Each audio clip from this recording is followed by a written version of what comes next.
I'm talking about the kind of diplomacy that's going to end the destruction of your country. Yes, but if you Mr. President, with respect, I think it's disrespectful for you to come into the Oval Office and try to litigate this in front of the American media. Right now, you guys are going around and forcing conscripts to the front lines because you have manpower problems. You should be thanking the president for trying to bring it into this conflict. Have you ever been to Ukraine? Did you see what problems we have? I have been to. I've actually watched and seen the stories, and I know what happens is you bring people, you bring them on a propaganda tour, Mr. President.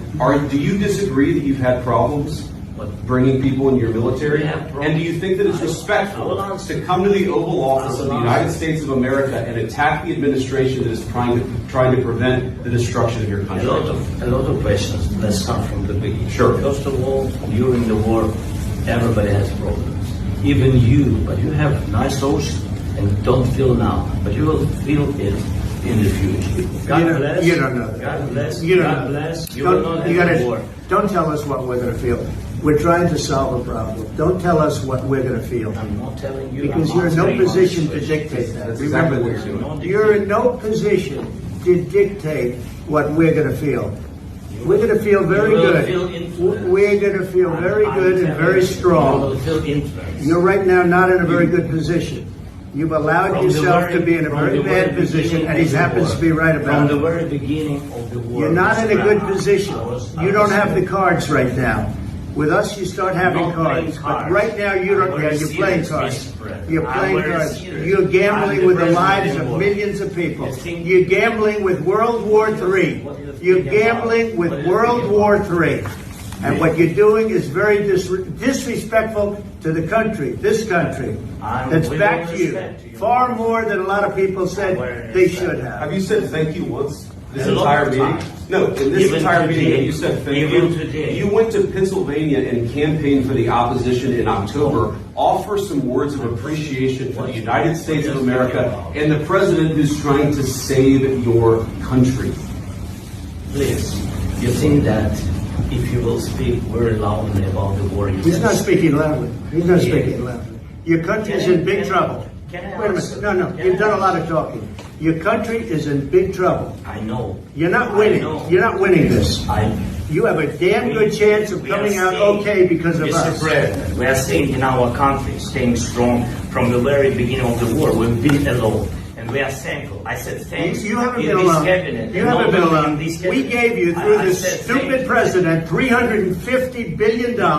We gave you military equipment, and your men are brave, but they had to use our military. If you didn't have our military equipment, this war would have been over in 2 weeks. In 3 days. I heard it from Putin. In 3 days. This is something maybe less. In 2 weeks, of course, yes. It's going to be a very hard thing to do business like this. Again, just say thank you. I said a lot of times to American people. Accept that there are disagreements, and let's go litigate those disagreements rather than trying to fight it out in the American media when you're wrong. We know that you're wrong. But you see, I think it's good for the American people to see what's going on. I understand. I think it's very important. That's why I kept this going so long. You have to be thankful. You don't have the cards. You're buried there. Your people are dying. You're running low on soldiers. Listen, you're running low on soldiers. It would be a damn good thing. And then you tell us, I don't want a ceasefire. I don't want a ceasefire. I want to go and I want this. Look, if you could get a ceasefire right now, I tell you, you take it so the bullets stop flying and your men stop getting killed. Of course, we want to stop the war. But you're saying you don't want a ceasefire. I want a ceasefire because you'll get a ceasefire faster than an agreement. Ask our people about a ceasefire. What they think. That wasn't with me. That wasn't with me. That was with a guy named Biden, who was not a smart person. That was with Obama. It was your president. Excuse me. That was with Obama, who gave you sheets, and I gave you javelins. Yes. I gave you the javelins to take out all those tanks. Obama gave you sheets. In fact, the statement is Obama gave sheets and Trump gave javelins. You got to be more thankful, because let me tell you, you don't have the cards. With us, you have the cards. But without us, you don't have any cards. One more question to Mr. Vice President.